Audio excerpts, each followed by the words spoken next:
اگر اس طرح سے دعائیں قبول ہوتی ہے اللہ میری فلاں جگہ شادی کرا دے ٹھک کر کے ہو گئی, تو پھر تو ایمان بالغیب رہتا, ایمان بالغیب تو ایمان بالغیب تھوڑی رہتا. پھر تو بھائی جو مانگو ٹھک کر کے مل رہا ہے, پھر تو کافر بھی کہتے ہیں یار دعائیں مانگو بس. تو اللہ نے غیب میں رکھا ہے, تبھی دعائیں وہ لوگ مانگتے ہیں جن کا ایمان بالغیب ہوتا ہے, وہ بہت جاندار دعائیں مانگتے ہیں. جن کا ایمان بالغیب نہیں ہے ان کا ہر عبادت میں دل لگتا ہے, دعا میں ان کا دل نہیں لگتا. ان کو لگتا ہے یار یہ ایسے ہی بس جا رہا ہے, وہ نماز پڑھ لے گا, قرآن پڑھ لے گا, دعا نہیں مانگے گا. تو اللہ تعالیٰ فرماتے ہیں فاستجبنا له, ہم نے ان کی دعا کو قبول کیا, ونصرناه من القوم الذين كذبوا بآياتنا, اور جو لوگ ہماری آیات کا انکار کرتے تھے ہم نے نوح کی ان پر مدد کی. نوح علیہ السلام کمزور تھے, ہم نے ان کی مدد کی. آگے اللہ نے سلیمان اور داؤد علیہ السلام کا تذکرہ کیا کہ ہم نے کیسے کیسے ان کو نوازا.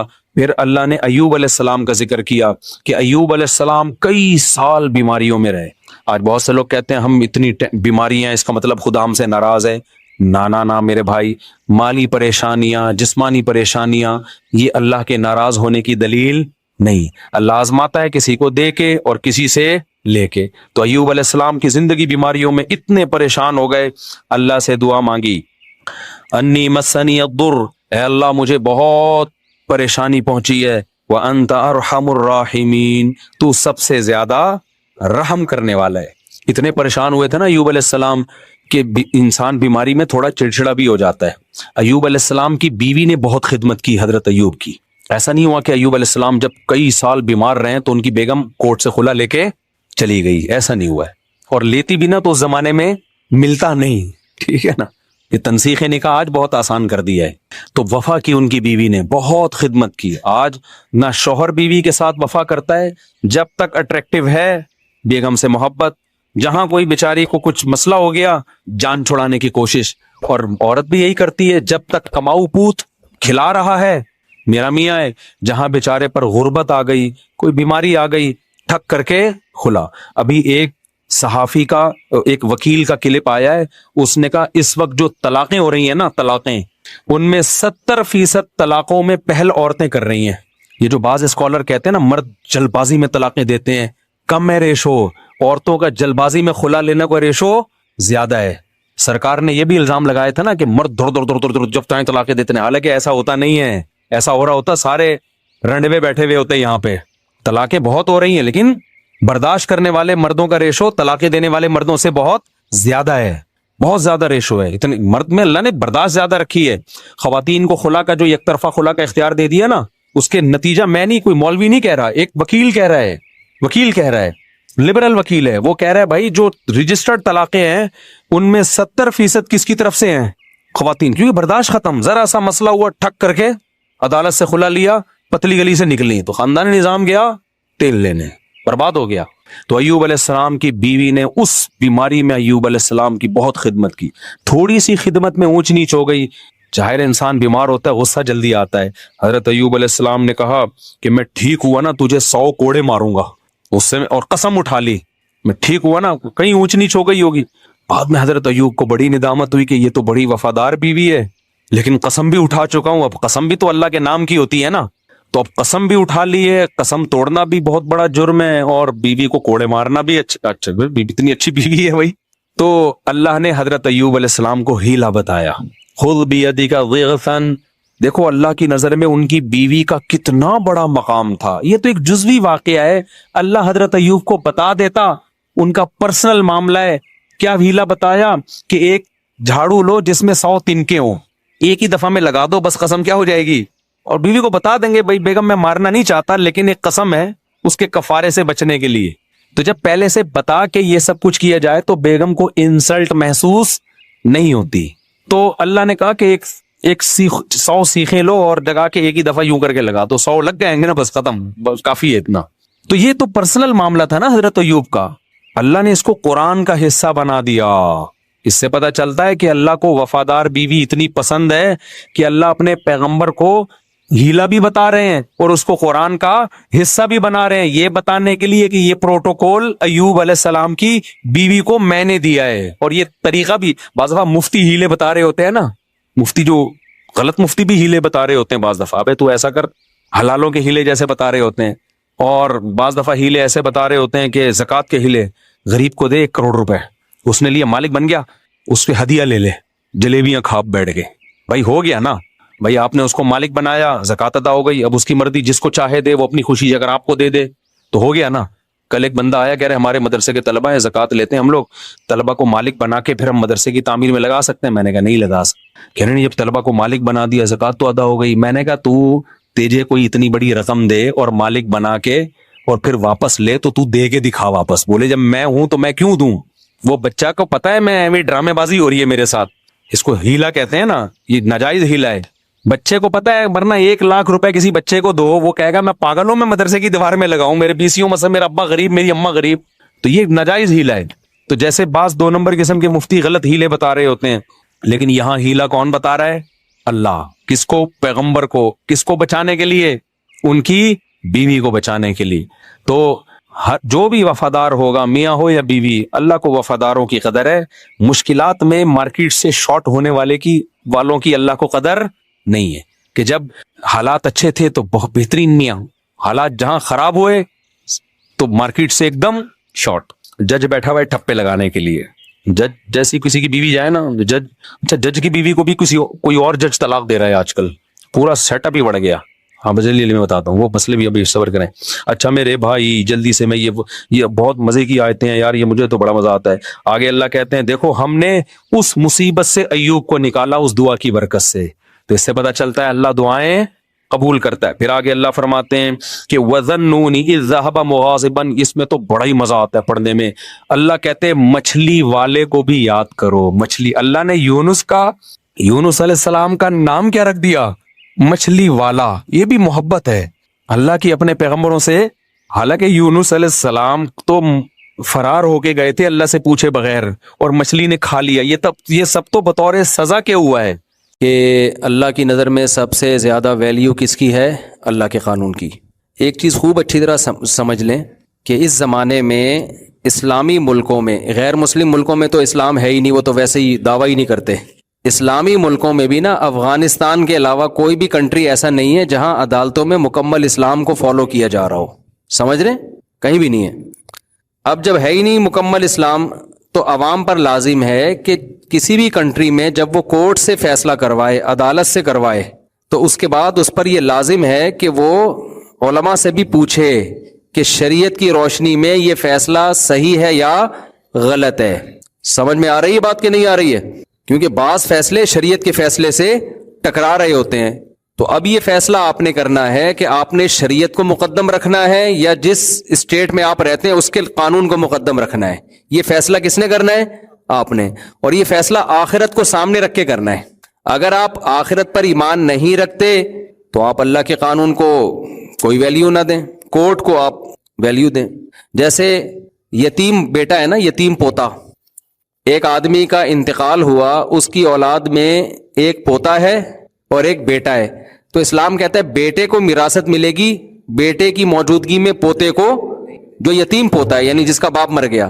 لیکن ہماری کورٹ، جو اس پاکستان کی کورٹ ہے، وہ یہ کہتی ہے کہ بیٹے کو بھی ملے گی جو زندہ ہے، اور جس یتیم پوتے کا باپ مر گیا ہے نا، تو اس باپ کی وراثت کس کو جائے گی؟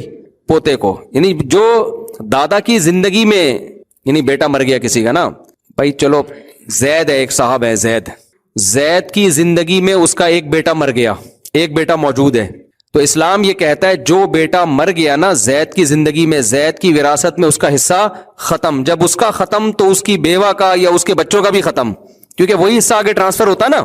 جب بیٹے کو وراثت نہیں ملے گی تو پوتے کو بھی نہیں ملے گی، جو زندہ بیٹا ہے اس کو ملے گی۔ ہاں سارے ہی بیٹے باپ کی زندگی میں مر گئے تو پھر پوتے بیٹے کے قائم مقام ہو جاتے ہیں۔ تو اس کو کہتے ہیں یتیم پوتے کی وراثت۔ اسلام میں نہیں ہے لیکن پاکستان کے قانون میں ہے۔ اب آپ نے کورٹ سے کیا کیا کہ ایک یتیم پوتا تھا، اس نے کہا کہ میرے والد صاحب میرے دادا کی زندگی میں فوت ہو گئے تھے، تو میرے چچا کو جیسے وراثت مل رہی ہے مجھے بھی ملے۔ کورٹ اس کے حق میں فیصلہ دے دے گی، جو اس کی وراثت ہوگی نا، جو اس کے ابا کو ملنی تھی، وہ ساری کس کو مل جائے گی؟ اس کو۔ اب یہ میں مثال سے بات سمجھا رہا ہوں، لیکن اگر یہ پوتا اللہ پر ایمان رکھتا ہے، آخرت میں اللہ کے سامنے جواب دہ ہے، تو اس پر لازم ہوگا کہ وہ کورٹ سے فیصلہ کروانے کے بعد علماء سے رابطہ کرے کہ اسلام کی روشنی میں میرا حصہ بنتا ہے کہ نہیں بنتا. پوری دنیا میں کسی بھی اس مذہبی اسکالر سے جب وہ پوچھے گا نا تو وہ کہیں گے چونکہ آپ کے چچا آپ کے ابا کی دادا کی زندگی میں زندہ تھے تو چچا آپ کے موجود تھے، لہذا آپ کے دادا کی وراثت آپ کے چچا کو ملے گی، آپ کو نہیں ملے گی. تو اس پر لازم ہوگا اس فتوے کی روشنی میں وہ ساری وراثت لوٹا دے کس کی طرف؟ اپنے چچاؤں کی طرف. اب ایسے خود غریب و زکوٰۃ کا مستحق کچھ بھی ہے، دیکھیں غریبوں کے الگ اسلام میں حقوق ہے نا. وہ وراثت میں جو حصہ ملتا ہے وہ غریبی امیری کی بیس پہ نہیں ملتا. وراثت میں اسلام کا اصول ہے کہ جب قریبی رشتہ موجود ہے تو دور کے رشتے محروم ہوتے ہیں. تو جب سگا بیٹا موجود ہے تو اسلام کہتا ہے پوتا دور کا رشتہ ہے، سگوں کے ہوتے ہوئے پوتے کو وراثت نہیں ملے گی. آ رہی ہے بات سمجھ میں کہ نہیں آ رہی ہے؟ غریبی امیری پہ تھوڑی ہے. اگر غریبی امیری پہ ہوتا تو ایک بیٹا کروڑ پتی ہے اس کا حصہ کم ہوتا، ایک بیچارہ بھوکا ہے اس کا حصہ زیادہ ہوتا. اسلام میں دونوں کا حصہ کیا ہے؟ سیم ہے، اس لیے کہ بیٹے دونوں ہیں نا، بیٹا ہونے کی حیثیت پہ ملے گا. تو جب بیٹا موجود ہے پوتا کو نہیں ملتا. ہاں یہ ایک الگ بات ہے کہ دادا اپنی زندگی میں اپنے پوتے کے لیے وصیت کر کے جا سکتا ہے کہ میرا یہ پوتا ہے، اس کا باپ چونکہ میری زندگی میں مر گیا ہے تو اس کا کوئی حصہ نہیں ہے تو میں اس کے لیے کچھ وصیت کر دوں. تو 1/3 تک وصیت کی جا سکتی ہے، وہ بالکل جائز ہے. لیکن اگر وصیت نہیں کی ہے تو اس کو کورٹ سے حصہ اگر ملے گا تو شرعن اس کے لیے وہ حلال نہیں ہو جائے گا، حرام کا حرام ہی رہے گا. اگرچہ کورٹ اس کو لیگل کہے گی، لیکن آپ کسی بھی مذہبی اسکالر سے پوچھیں گے جس کے پاس نالج ہو. آج کل تو ہر آدمی جس کا منجن بک نہیں رہا ہوتا نا وہ مفتی بن کے فتوے دے رہا ہوتا ہے. یوٹیوب پہ آپ کو بہت سارے منجن بیچنے والے ملیں گے، جس کی جو فیلڈ نہیں ہے اس میں ٹانگ رہے. پراپر اسکالر ہو یا دارالفتہ ہو، پراپر ادارہ ہو، ان سے آپ فتویٰ لیں گے تو دنیا میں کہیں سے بھی فتویٰ لیں گے وہ کہیں گے بھائی یہ اس پوتے کی وراثت کا حصہ نہیں ہے. اب اس پہ رونے دھونے والے بہت ہوں گے، ہائے اللہ یہ بیچارہ ہائے یوں. وہ بیچارہ ایک طرف رکھو، خدا کے قانون کو فالو، اس کو ویسے تعاون کر دیں اس کے ساتھ کہ بھائی ویسے بھی اخلاقی بھی تو کچھ ذمہ داریاں ہوتی ہیں نا، تو ویسے اس کو تعاون کریں. تو میں یہ مثال دے رہا ہوں کہ آج کل لوگوں نے پوچھنا چھوڑ دیا ہے، بہت کم لوگ پوچھتے ہیں. لوگ کہتے ہیں بس کورٹ نے دے دیا تو دے دیا. اکثر میں ایک واقعہ بیان کرتا ہوں، وہ میں دوبارہ آج کے موضوع کے حساب سے ریپیٹ کر رہا ہوں. وہ واقعہ یہ ہے کہ ایک خاتون نے امریکہ سے 2-3 سال پہلے مجھے فون کیا. ان کی اپنے شوہر سے بہت ساری لڑائیاں تھیں، جھگڑے تھے، پڈے تھے، ان کے الزامات تھے میرا شوہر یوں میرا شوہر یوں وغیرہ جو ہوتے ہیں میاں بیوی میں، صحیح بھی ہوتے ہیں غلط بھی ہوتے ہیں، ہر طرح کے چل رہے ہوتے ہیں. بہرحال جی ڈیورس ہو گئی، ان کے شوہر نے ان کو ڈیورس دے دی.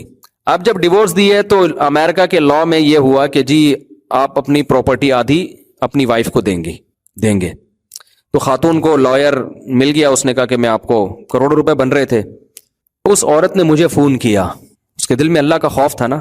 اس نے کہا میرے شوہر نے مجھے طلاق دے دی ہے، ظالم تھے، ٹھیک رویہ نہیں تھا، اب جب ڈیورس دی ہے تو مجھے آدھی پراپرٹی مل رہی ہے. میں نے کہا یہ آپ کے لیے لینا حلال؟ بولے نہیں ہے. اسلام کا قانون یہ ہے کہ شوہر نے طلاق دے دی ہے تو جو مہر تھا وہ دینا پڑے گا اس کو، اس کے علاوہ اور نان نفقہ جو 3 مینسز تک عدت پوری ہونے تک جو بیسک نان نفقہ ہے نا آپ کا، رہائش بھی اس کے ذمے ہے اور کھانا پینا بھی اس کے ذمے ہے، اس کے علاوہ آپ کچھ بھی نہیں لے سکتی. تو انہوں نے کہا وہ تو ایسا تھا وہ تو ویسا تھا. میں نے کہا ایسا جیسا بھی تھا تو چھوڑ دیا نا اب اس نے، جب جان چھوڑ گئی نا آپ کی. بھائی غلط آدمی سے شادی ہو گئی تو جان چھوڑ گئی آپ کی، کہیں اور شادی کریں آپ. لیکن یہ نہیں ہو سکتا کہ وہ آپ کو آدھی پراپرٹی، وہ امریکہ کا لا ہے، وہ اپنے حساب سے جو مرضی قانون سازی کریں. لیکن آج جو میں نے بیان کیا نا وہ یہی سمجھانے کے لیے کہ بھائی کہیں بھی کوئی لا ہے، سب سے پہلے آپ نے کس کو فالو کرنا ہے؟ اللہ کے. تو اللہ کی نظر میں وہ آپ کے لیے حلال نہیں ہے. اس نے کہا بھائی میرا لائر کہہ رہا ہے یہ تو میرا شوہر دے گا. میں نے کہا دے گا، آپ کے لیے حلال نہیں ہوگا، وہ آپ کو لے کے بھی واپس ہی کرنا ہے. آخرت کا اگر خوف آپ کے دل میں ہے تو انہوں نے پھر کہا کہ ٹھیک ہے. میں کہہ رہی میں نے پوچھا اس لیے کہ شرعی طور پہ یہ حلال ہے ہی نہیں. تو مجھے لگا کہ میری تاریخ میں ایک عورت ایسی ہے میری زندگی میں جس نے کروڑوں روپے ٹھکرا دیے. کس کی خاطر؟ خدائی قانون کی خاطر. میں نے ان خاتون کا واقعہ کئی بار بیان میں سنایا ہے. تو یہی ہم سمجھانا چاہ رہے ہیں. اور اللہ کا، میں نے کہا یار اس کا میاں کتنا فضول آدمی ہے، اتنی نیک عورت جو لاکھوں روپے چھوڑ رہی ہے، کروڑوں روپے چھوڑ رہی ہے، کس کے خوف سے؟ تو بتاؤ وہ شوہر کا حق نہیں اللہ کے خوف سے ادا کرے گی؟ حق ادا کرنا آسان ہے، کروڑوں روپے چھوڑنا مشکل ہے. کروڑوں روپے کہیں مل رہے ہو نا تو سارے حقوق بھی ادا کر ہو جاتے ہیں. لیکن اس نے کس کے لیے چھوڑا؟ تو مجھے لگا کہ اس کا میاں واقعی بڑا ہی کوئی غیرت لیس قسم کا آدمی ہے. اور یہ کرنے کے بعد بھی اس کے میاں نے رجوع نہیں کیا. اور عورت نے کہا چلو جی آپ لے لیں پیسے، مجھے نہیں چاہیے کیونکہ اللہ کا حکم ہے. وہ بھی گھننا بن کے بیٹھ گیا. حالانکہ اس کو تو چاہیے تھا کہ وہ اس کے پاؤں میں گر جاتا ہے کہ تمہارے دل میں اتنا اللہ کا خوف ہے. دیکھو میاں بیوی ایک دوسرے کے حقوق ایک دوسرے کے خوف سے ادا نہیں کرتے. کس کے خوف سے ادا کرتے ہیں؟ اللہ کے خوف سے. تو جس کے دل میں اللہ کا خوف ہے وہ تو پورے حقوق ادا کرے گا. ہمارے نبی صلی اللہ علیہ وسلم سب سے زیادہ اللہ سے ڈرنے والے تھے یا نہیں تھے؟ عرب میں عورت کو پاؤں کی جوتی سمجھا جاتا تھا. جو بیٹی کو پیدا ہونے پہ دفن کرتے ہوں ان کے ہاں بیٹی کی کیا ویلیو ہوگی. لیکن ہمارے نبی نے عرب کے کلچر کو فالو کیا, یہ خدا کے قانون کو. آپ نے بیوی کو اتنی عزت دی کہ ایک صحابی کہہ رہے ہیں کہ آپ ہماری دعوت میں آئے, آپ نے فرمایا کہ عائشہ کو بھی بلاؤ گے تو آؤں گا ورنہ نہیں آؤں گا میں. تو یہ کلچر کی وجہ سے ہو رہا ہے, یہ خدا کی وجہ سے ہو رہا ہے, اللہ کی وجہ سے ہو رہا ہے نا. عرب کیا کر رہے ہیں کہ بیٹی کو زندہ دفن کرتے ہیں, غیرت کا خامخواہ کا مسئلہ بنایا ہوا. ہمارے نبی اپنی بیٹی کی بیٹی نواسی ان کو آپ نے کندھے پہ بٹھا کے فرض نماز پڑھائی ہے. تو یہ کلچر کو فالو کیا, عرب کے قانون کو فالو کیا, یا خدا کے خوف کی وجہ سے خدا کو فالو کیا ہے؟ تو آپ کو خدا کو جب آپ فالو کرتے ہیں نا, آپ زیادہ اچھے طریقے سے حقوق ادا کرتے ہیں. خدا کو فالو نہیں کرتے نا, تو وہ جو اس آدمی کی بیوی کو 1 کروڑ روپے مل رہے ہیں وہ خدا کے خوف میں تھوڑی وہ آدمی دے رہا ہے, وہ امریکہ کے ڈنڈے کے خوف میں دے رہا ہے. ورنہ تو 5 روپے نہ دے, وہ طلاق ہی اسی وجہ سے لے رہی تھی کہ نان نفقہ نہیں دے رہا تھا, نالائق. یہ بھی بہت بڑی وجوہات. اللہ کے خوف سے نان نفقہ نہیں دے رہا, کورٹ میں کیس کیا تو کروڑوں روپے دے رہا ہے وہ. یہ کیا حقوق ہے بھائی؟ تو جب تک اللہ بیچ میں نہیں ہوگا نا, آپ ایک دوسرے کے حقوق ادا نہیں کرو گے. تو یہ میں فلسفہ سمجھانے کے لیے, یہ کینیڈا والے بھائی کو بھی میں, امریکہ والے بھائی کو بھی میں نے اسپیشل یہاں بٹھایا کہ آپ 10 منٹ اور بیان سن کے جائیں. آج تک میں نے کسی کو زبردستی بیان نہیں سنا, ان کو زبردستی سنا رہا ہوں میں, کیونکہ وہاں تو بہت سارے غیر شرعی قوانین ہیں. تو اس خاتون نے کہا ٹھیک ہے میں وہ سارا واپس کروں گی, مجھے وہ اس نے فون ہی اسی وجہ سے کیا.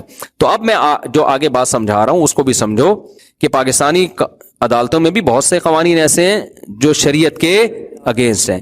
چند قوانین کی اور مثال دوں.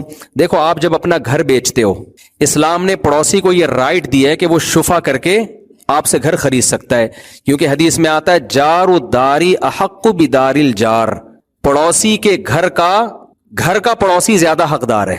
عربی میں جو عبارت ہے نا بڑی دلچسپ ہے, اس کا ترجمہ یہ بنتا ہے گھر کا پڑوسی, آپ کے گھر کا پڑوسی پڑوسی کے گھر کا زیادہ حقدار ہے. آپ کی زمین ہے یا آپ کا گھر ہے, آپ اگر بیچ رہے ہیں تو آپ پڑوسی کی پرمیشن کے بغیر تھرڈ پارٹی کو نہیں بیچ سکتے, وہ زیادہ حقدار ہے. اگر آپ نے وہ گھر زید کو بیچ دیا 1 کروڑ روپے میں, پڑوسی کہتے ہیں 1 کروڑ میں دینے کے لیے تیار ہوں, تو اسلام آپ کو پابند کرتا ہے کہ تھرڈ پرسن کے بجائے آپ نے پڑوسی کو 1 کروڑ میں بیچنا ہے. ہاں, پڑوسی 1 کروڑ دے رہا ہے, سامنے والا 1.5 دے رہا ہے یا زیادہ دے رہا ہے, پھر سامنے والا حقدار ہے. لیکن وہی ریٹ آپ کا پڑوسی اگر دے رہا ہے جو دوسرا دے رہا ہے, تو پاکستانی قانون تو نہیں, پاکستانی قانون تو کہے گا بھئی یا دنیا کا قانون آپ کی پراپرٹی جس کو چاہے بیچیں, لیکن اسلام آپ کو پابند بناتا ہے کہ آپ پڑوسی کی پرمیشن کے بغیر اپنی زمین, چاہے وہ کھیتی باڑی کی زمین ہو چاہے وہ رہائشی گھر ہو, آپ کسی اور کو وہ گھر بولو نہیں بیچ سکتے. اس صورت میں بیچ سکتے ہیں کہ سامنے والا پیسے زیادہ دے رہا ہے, لیکن اگر وہی ریٹ سامنے پڑوسی کے ہے تو پھر آپ کو پڑوسی کو بیچنا پڑے گا. اس کو یہ رائٹ شریعت نے دیا. جب اسلامی عدالتیں تھیں نا تو اس وقت یہ ہوتا تھا, جب خلافت عثمانیہ تھی, پڑوسی کیس کر دیتا تھا جا کے کہ بھائی میں بھی 1.5 کروڑ دے رہا ہوں, یہ مجھے کیوں نہیں دیا اس نے, تو وہ پھر آپ کو دینا پڑے گا. سمجھ میں آ رہی ہے بات؟ دیکھو اسلام نے بڑا زبردست قانون بنایا نا, وراثت سے زمینیں ڈیوائڈ ہوتی ہیں, چھوٹی ہو جاتی ہیں, کسی کے کام کی نہیں رہتی.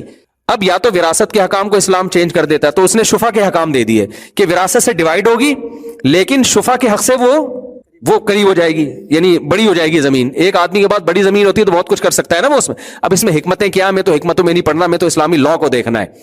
اسی طرح خوب سمجھ لو کہ اگر آپ ایک گلی میں رہتے ہیں اور گلی آگے سے بند ہے, تو پھر اس گلی میں اگر کسی کا گھر بکتا ہے نا, تو ہر پوری گلی میں سے ہر ایک کو اختیار ہے کہ وہ شفا کر کے وہ گھر آپ سے خرید سکے, بشرطے کہ گلی ایک طرف سے بند ہو, کیونکہ ان سب کا راستہ اب جو بھی آئے گا نا تو اسی ایریا میں آئے گا وہ. تو اس کے تفصیلی حکام میں جاؤں گا تو بیان بہت لمبا ہو جائے گا. تو میرا بتانے کا مقصد یہ ہے کہ ہمارے ہاں ہر چیز میں ہم فالو کس کو کر رہے ہیں, کورٹ کو. بعض دفعہ کورٹ کا قانون اسلام سے ٹکرا رہا ہوتا ہے. آپ نے گھر اگر بیچا تو خوب سمجھ لو کہ اسلام یہ کہتا ہے کہ آپ نے مثال کے طور پر زید سے ایگریمنٹ کیا کہ میں تمہیں 1 کروڑ کا گھر بیچتا ہوں, آپ نے بیچ دیا. آپ کے پڑوسی کو جیسے ہی پتا چلے گا وہ فوراً اگر گواہ بنا کے لوگوں کو کہتے کہ میں نے شفا کیا ہے, تو آپ مجبور ہو جائیں گے آپ وہ گھر اس پڑوسی کو دینے پر. یہ لازمی ہے آپ کے, لیکن آج کل لوگ اس کا خیال نہیں کر رہے ہوتے, اس سے چھپا رہے ہوتے ہیں. کتنی باتیں ہو گئیں, دو باتیں میں نے, 2 قانون بتایا نا کہ یتیم پوتے کی وراثت والا. عدالتی خلا پہ تو میں 20 دفعہ بول چکا ہوں کہ وہ عدالتی خلا کی بھی یہ جو آج کل جس طرح سے کورٹ خلا دے رہی کوئی حیثیت نہیں ہے. اسی طرح خوب سمجھ لیں, غیر مسلم ریاست میں کورٹ اگر مسلمانوں کی طلاق کا, ڈیورس کا فیصلہ کرتی ہے تو شریعت نے غیر مسلم جج کا مسلمان پر آئلی قوانین کے جو فیصلے ہوتے ہیں نا ان کو شریعت نے کل عدم قرار دی. ان کے قانون کے لحاظ سے ٹھیک ہے لیکن آپ وہ پراپر وہاں آپ کو کسی مفتی سے بھی رابطہ کرنا پڑے گا. تو ایک بات. دوسری بات جو میں پہلے لے کے چلا تھا کہ اس وقت دنیا میں افغانستان کے علاوہ میری معلومات کے مطابق کوئی کنٹری ایسا نہیں ہے جہاں 100% اسلام ہو. تو جس ملک میں بھی آپ رہتے ہیں جب بھی کورٹ فیصلہ کرے گی نا آپ نے علماء سے پوچھنا ہے. ایک بات. دوسرا علماء سے چھپڑ میں پوچھنا ہے آپ نے. نہیں آئی بات سمجھ میں. وجہ اس کی ہے کہ بعض دفعہ مذہبی اسکالر حکومت کے خوف سے قانون کے ڈر سے تھوڑا سا گول مول کر کے بات بتا رہے ہوتے ہیں.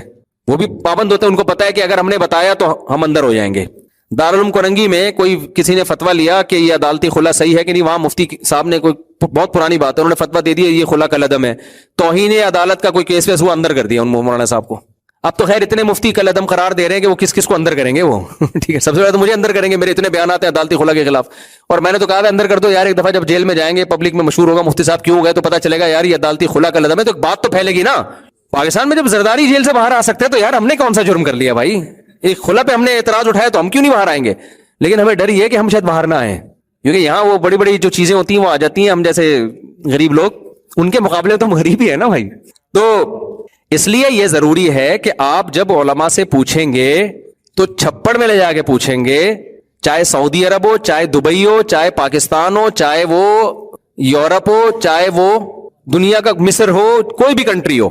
وجہ اس کی یہ ہے کہ عرب ملکوں میں بھی ایسا نہیں ہے کہ آپ نے حکومت نے کوئی فیصلہ کیا تو کوئی مفتی وہاں کہہ دیں کہ یہ غیر قانونی ہو فوراً اندر ہو جائیں گے. وہاں پہ قانون بہت سخت ہے. وہاں پہ دبئی میں بھی ایسا نہیں ہے. دبئی میں کورٹ سے آپ نے فیصلہ لیا کسی مفتی سے پوچھ دیں مفتی کہہ دے غیر شریعت تو فوراً اندر. پاکستان میں بھی کچھ چیزوں میں ایسا نہیں ہے. آپ نے اگر فیصلہ کر دیا تو آپ ایک دم اندر. تو اس لیے اب آپ نے مذہبی اسکالر سے اگر پوچھنا ہے کہ یہ اکارڈنگ ٹو شریعہ کیا ہے تو وہ چھپڑ میں ہی آپ کو صحیح بتائے گا. اوپنلی آپ کو کوئی بھی صحیح نہیں بتائے گا. اندر ہو جائے گا وہ. اچھا لوگ کہتے ہیں علماء کو چاہیے اندر ہونے کے خوف سے کیوں ڈر رہے ہیں آپ ڈنکے کی چوٹ پہ بتائیں جو کرنا ہے. ڈنکے کی چوٹ پہ ایک ہی دفعہ بتائیں گے وہ اس کے بعد ساری زندگی اپنے کیسوں میں نمٹنے میں گزر جائے گی. تو بہتر نہیں ہے کہ چھپڑ میں ہی پوچھ لو یار ان سے جا کے کیوں خود بھی پھنس رہے ہو ان کو بھی پھنسوا رہے ہو. ایک مثال دیتا ہوں. ہمارے ایک دفعہ ایک مفتی صاحب کے پاس ایک صاحب آئے ایک فرقے کے بارے میں جو سب اس کو کافر سمجھتے ہیں. ایک مشہور فرقہ ہے زیادہ تر کراچی میں ہے. وہ باقی کنٹری میں ذرا کم ہی پایا جاتا ہے وہ یعنی زیادہ ان کا زور کراچی میں ہے. تو سب مانتے ہیں کافر ہے. آپ کسی بھی مفتی سے پوچھیں گے وہ نماز کو نہیں مانتے اور بہت ساری چیزوں کے منکر ہیں وہ لوگ. تو سب مانتے ہیں کافر ہیں. لیکن لا یہ پاس ہو گیا کہ کسی فرقے کو جب تک کورٹ کافر قرار نہیں دے گی نا آپ انڈیویجولی اس فرقے کو کافر نہیں کہہ سکتے. لا یہ پاس ہو گیا پاکستان میں. یہ بات ہوگی تقریباً 8-10 سال پرانی ہے اس سے بھی زیادہ ہوگی. اب نیا نیا لا پاس ہوا تھا کہ کسی مفتی کو کسی خاص فرقے کو کافر کہنے کی اجازت نہیں ہے. حالانکہ بعض فرقے ایسے ہیں ان کو تو ہر آدمی کہہ رہا ہوتا ہے یار ان کا نہ وہ نمازوں کے قائل ہیں ٹھیک ہے نا وہ 5 نمازوں کے منکر ہیں تو اسلام کہاں سے ہو گیا. لیکن لا یہ پاس ہو چکا تھا. اب ہمارے جو مفتی صاحب تھے استاذ تھے ان کے پاس ایک شخص آیا. اس نے اس فرقے کا نام لے کے پوچھا کہ یہ فرقہ اسلام میں داخل ہے یا اسلام سے خارج ہے یہ کافر ہے. تو انہوں نے جواب لکھا کہ یہ لوگ زندیق ہیں. زندیق کافر سے بھی اوپر کی چیز نا کہ بدترین کافر ہیں.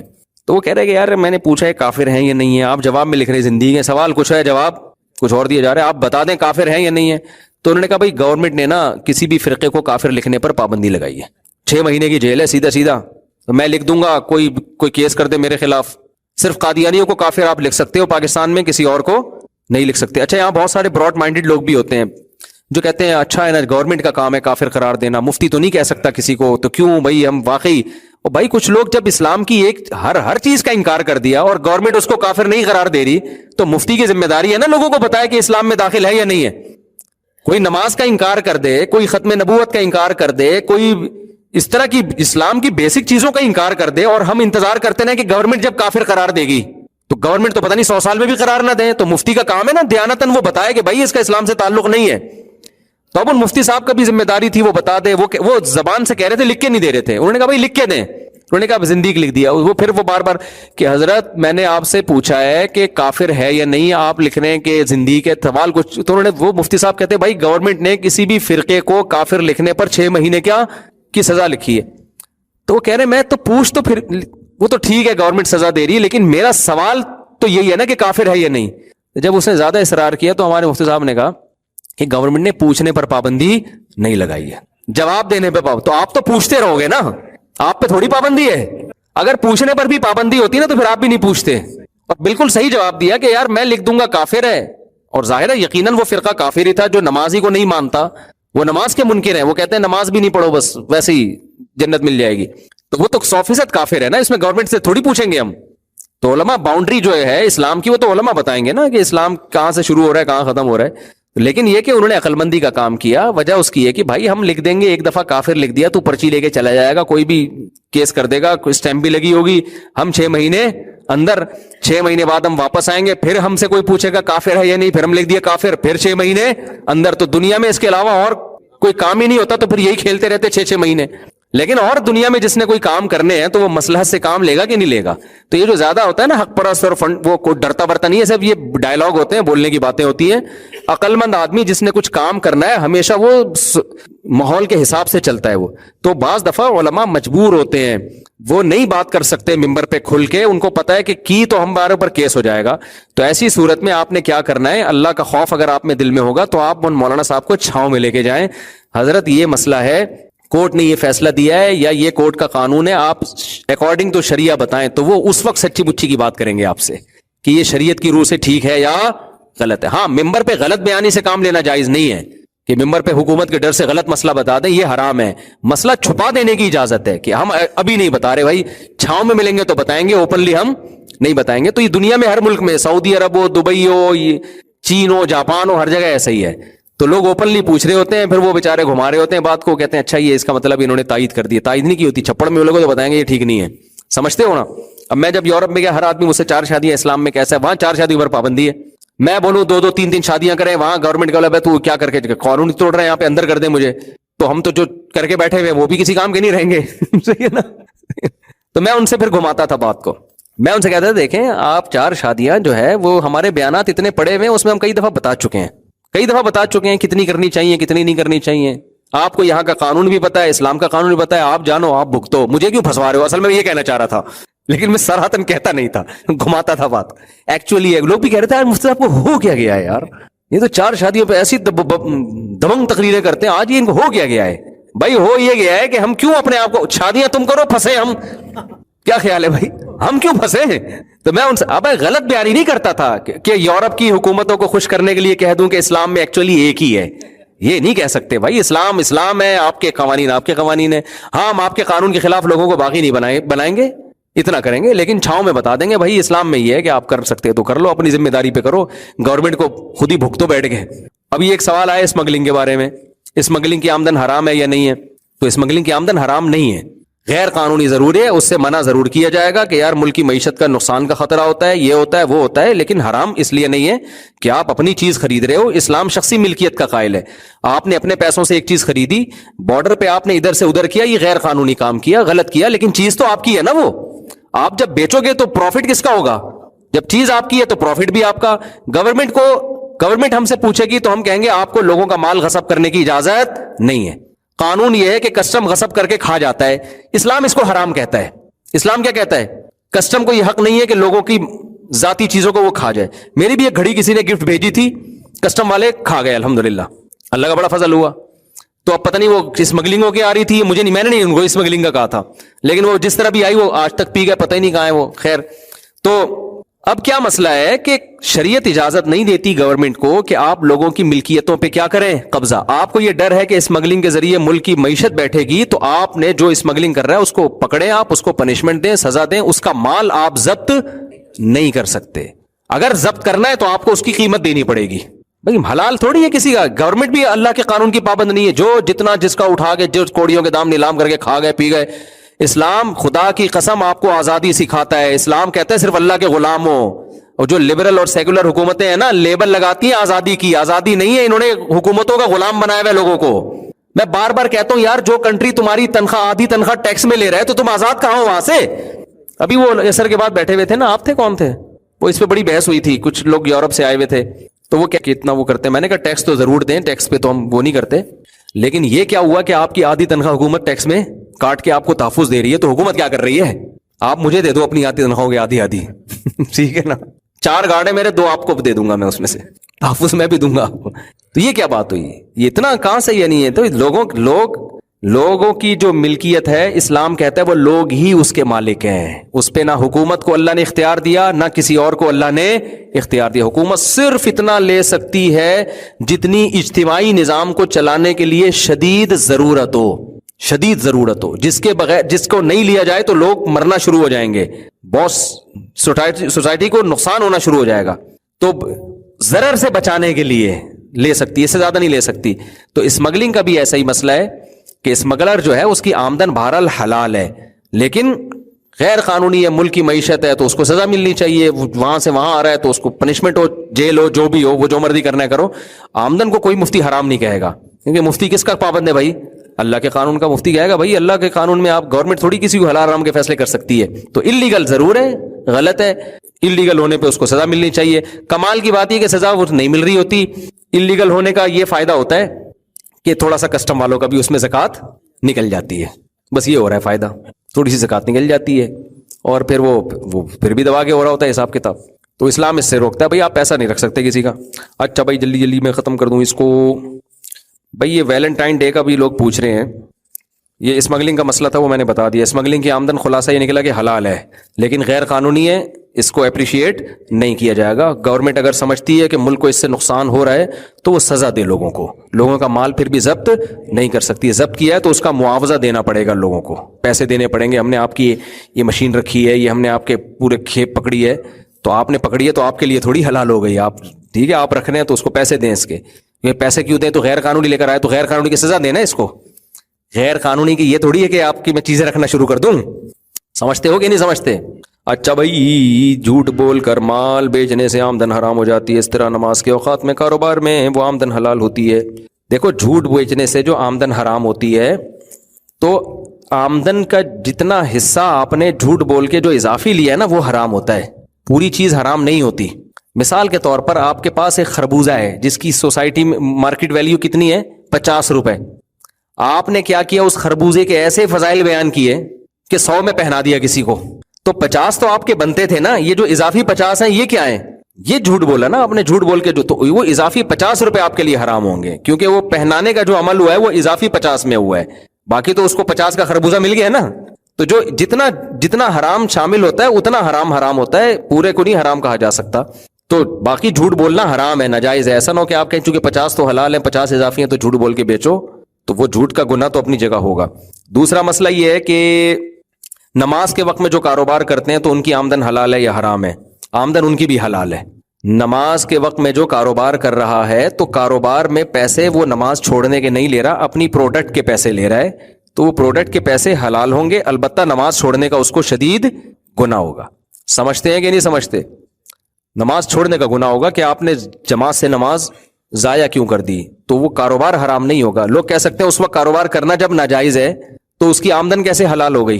تو ہر ناجائز کام کی آمدن حرام نہیں ہوتی، اس میں دیکھا جاتا ہے کہ آمدن کس چیز کی لے رہا ہے. یہ سمجھتے ہو کہ نہیں سمجھتے؟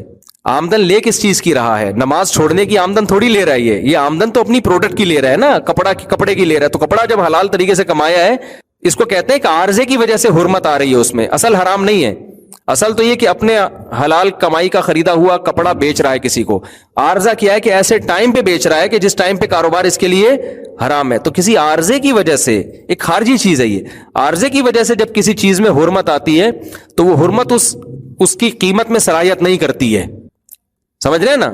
اس کی مثال ایسے جیسے آپ کے ابا نے آپ کو ڈانٹا کہ بھائی تو یہاں کیوں بیٹھا ہوا ہے، تو مجھے پانی پلا. آپ پھر بھی ایک چیز بیچنے میں لگے ہوئے ہو، تو یہاں تو آپ پر لازم تھا کہ آپ اپنے ابا کی اطاعت کرتے، لیکن آپ نے نہیں کیا، آپ نے کاروبار میں لگے ہوئے ہو، تو گناہ کر رہے ہو نا آپ. لیکن وہ کاروبار تھوڑی حرام ہو جائے گا کیونکہ کاروبار ایک جائز چیز کا ہے اور جائز پروڈکٹ آپ لوگوں کو بیچ رہے ہو. ہاں یہ کہا جائے گا کہ آپ نے ابا کی نافرمانی کیوں کی، ابا کا دل کیوں دکھایا، تو یہ ایک الگ چیز ہے. تو ایسے ہی نماز چھوڑنا ایک بالکل ایک الگ چیز ہے، اس کا گناہ ملے گا لیکن کاروبار حرام نہیں ہوتا اس سے.